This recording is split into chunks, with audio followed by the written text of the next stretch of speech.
जी हाँ दोस्तों, हम लोग जा रहे हैं आज विंध्याचल जो मिर्ज़ापुर ज़िले में है। हम आपको ये बताएंगे कि यहाँ पर आप यात्रा कैसे कर सकते हैं और आपको यहाँ पर कौन कौन सी सुविधाएं मिल सकती हैं। चलिए आज का ब्लॉग शुरू करते हैं। जय माता दी। ये है पूजा का सामान जिसमें झंडी, पीले चावल, हवन और पूजा का सामान सारा होता है जो हम लोग घर पे पूजा करके निकलते हैं। और हाँ दोस्तों, अगर आप लोग पहली बार जा रहे हैं तो नए कपड़े पहन कर ही जाएं।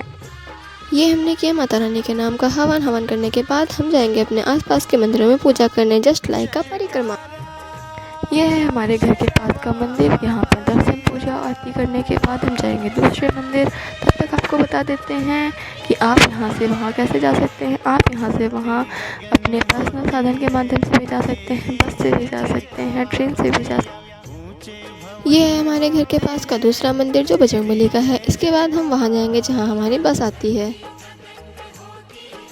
ये देखिए दोस्तों, हम लोग धीरे धीरे यहाँ पहुँच रहे हैं। दोस्तों बहुत भीड़ है यहाँ पे, बहुत ही ज़्यादा। ये देखिए दोस्तों, हमारा बैग, सामान वगैरह, लगेज वगैरह रखे जा रहे हैं बस में। उसके बाद अपनी बस की तरफ जा रहे हैं। अभी आपको दिखाएंगे। बस में काफ़ी भीड़ है। देखो दोस्तों कितनी ज़्यादा भीड़ है। और आपको हम बता दें, वहाँ पहुँचने के बाद आपको ऑटो मिलेंगे क्योंकि इतनी भीड़ होती है वहाँ पे नवरात्रि के टाइम पे। तो आपको और कोई साधन मिलना मुश्किल है वहाँ पर। ऑटो लेकिन हम वहाँ पे हर जगह पे चलते हैं। यस, ये देखो, ये रात का सीन था। इतनी भीड़ थी बस में, इतनी मस्ती करते हुए सब लोग हम लोग जा रहे थे। ये रात में रास्ते का सीन। हम लोग शाम को 7 बजे चले थे, अभी 11 बज रहे थे। तो हम लोग उतरे थे एक होटल पे खाना वाना खाने के लिए। खाना खाने के बाद चल दिए। फिर इलाहाबाद में हमें मिला प्यारा सा कलश जिसकी मैंने फ़ोटो खींच ली। फिर हम लोग पहुँच गए सुबह 4 बजे। सो फाइनली हम लोग गेट के पास पहुँच चुके थे एंड रूम मिलने के बाद हम लोग निकले गंगा की तरफ स्नान करने। ये है गंगा की रास्ता जहाँ की मैं सीढ़ियाँ उतर रही हूँ। जैसा कि आप लोग देख सकते हो यहाँ कितनी ज़्यादा भीड़ है। सीढ़ियाँ उतरने के बाद मैं दिखाऊंगी सामने गंगा। सीढ़ियों के बाद बहुत ज़्यादा ढाल है जो उतरना पड़ता है और वापस चढ़ने में तो जैसे मरी ही आ जाती है। फाइनली हम लोगों ने लिया यहाँ से प्रसाद और अब हम लोग जा रहे हैं माता रानी के दर्शन के लिए। हम लोग मंदिर पहुँच चुके हैं और यहाँ पर पुलिस वाले अंकल जी मुझे घूर रहे थे फ़ोन की वजह से। और ये रहा माता रानी का प्यारा सा दरबार। काफ़ी देर लाइन में लगे रहने के बाद इस वाले गेट से हमें हुए माता रानी के दर्शन। माँ का आशीर्वाद लेने के बाद हम वापस से आ गए अपने रूम पर। रूम में आने के बाद हम सब सो गए क्योंकि हम लोग रात भर के जगह थे तो नींद भी ज़रूरी है। ये है मेरी माँ का प्यारा सा कॉरिडोर। तो दोस्तों यहाँ विराजमान थी मेरी प्यारी माँ। दिन में बहुत सारा सोने और खाना खाने के बाद हम लोग आ गए शाम को गंगा आरती लेने लगे। गंगा आरती लेने में थोड़ा सा समय था इसलिए हम लोगों ने शुरू कर दी अपनी मस्ती।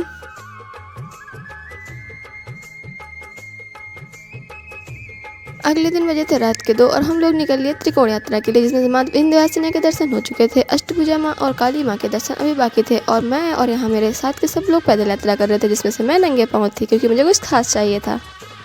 ये है वो स्थान जिसे हम धानु पंडा के नाम से जानते हैं। और यहाँ पर साधु जी ने हमें कुएं से जल निकाल कर स्नान करवाया। उसके बाद सीढ़ियों से ऊपर जाकर भोलेनाथ के दर्शन किए। रात की वजह से क्लिप्स अच्छी नहीं आई हैं गाइज। सामने इस दीवार पर सिक्का चिपकाया जाता है। जिसका सिक्का चिपक जाता है उसको माना जाता है कि वो बहुत ज़्यादा भाग्यशाली होता है। खैर मेरा चिपक गया था और अब हम आ गए हैं काली माँ के दर्शन करने के लिए। जल्दी जल्दी दर्शन कर लो गाइज। यही है मिर्ज़ापुर की काली माँ। ये हमने किए भैरव बाबा के दर्शन। उसके बाद हम निकले अष्टभुजी माता की चढ़ाई के लिए। चलते चलते थोड़ी सी सुबह हो गई और हम लोग पहुँचे मोतिया सागर। यहाँ हम लोगों ने थोड़ा सा नाश्ता पानी किया और फिर चल दिए दर्शन करने के लिए। जैसा कि मैंने पहले ही बताया कि मुझे कुछ खास चाहिए था इसलिए मैं नंगे पाँव यात्रा कर रही थी। यहाँ मैं बना रही थी पत्थरों के घर। बोला जाता है कि यहाँ घर बनाने से आपका भी नया नया घर बनता है। ये है वहाँ की खूबसूरती। ये जो सामने आप रास्ता देख रहे हो ना, पूरी रास्ता हम लोग पैदल चल कर आए हैं और हम जा रहे हैं अष्टभुजी मैया के दर्शन करने के लिए। रात के 2 बजे चले थे, अभी सुबह हो गई है और धूप भी निकल आई है लेकिन अभी तक दर्शन नहीं मिले। इतनी दूर क्यों बैठती हैं यार माता रानी। अरे ये क्या, हम तो पहुँच गए। इतनी लंबी लाइन लगाने के बाद हम लोगों को फाइनली मिले माता रानी के दर्शन जिसमें मुझे रास्ते में मिला था भोग। वो प्रसाद के रूप में बट रहा था, लेकिन मैंने पहले ले लिया। जो लोग बाद में लेने गए उनको मिला ही नहीं था। ये देखिए यहाँ पर है माता रानी जिनके आप लोग दर्शन कर सकते हैं। और यहाँ पर जो पुजारी जी बैठा था, इन्होंने मेरा फ़ोन छिना लिया था। बहुत मुश्किलों के बाद मुझे मेरा फ़ोन मिला था गाइस।